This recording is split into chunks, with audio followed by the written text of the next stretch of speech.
বয়স হওয়ার পর থেকে যাকে এতদিন বোনের নজরে দেখে এসেছি, সে চাচাতো বোনকে আজ বিয়ে করছি আমি। স্বপ্নেও ভাবিনি আমার জীবনে এমন একটা ভয়াবহ দিন আসবে। কবুল বলার সময় কষ্টে আমার বুকটা ফেটে যাচ্ছিল।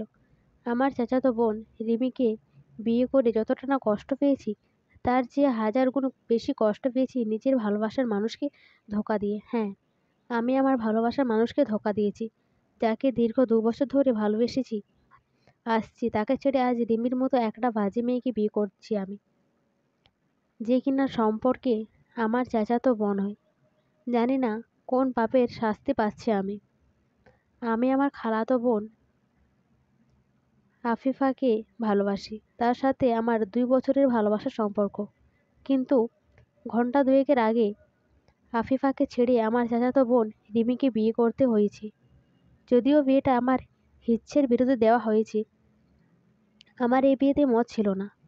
পরিবারের সম্মান বাঁচাতে আমাকে বলির পাঁঠা হতে হয়েছে।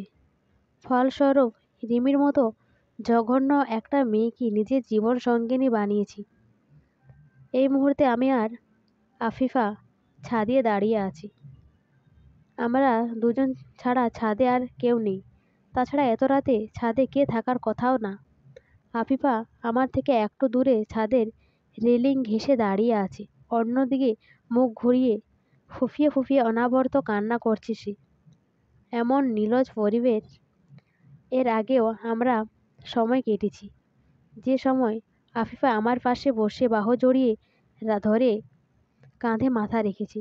বিয়ের পর আমাদের টোনাটুনির সংসার কেমন হবে সেই সব নিয়ে নানান কথা হয়েছে।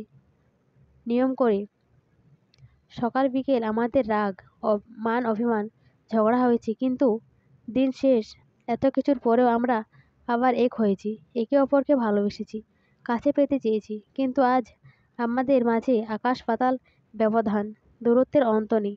বাস্তবতার শেকলে আমাদের ভালোবাসা বাঁধা পেয়েছে। সকলেই আমরা আর আগের মতো হতে পারবো না, চলবে।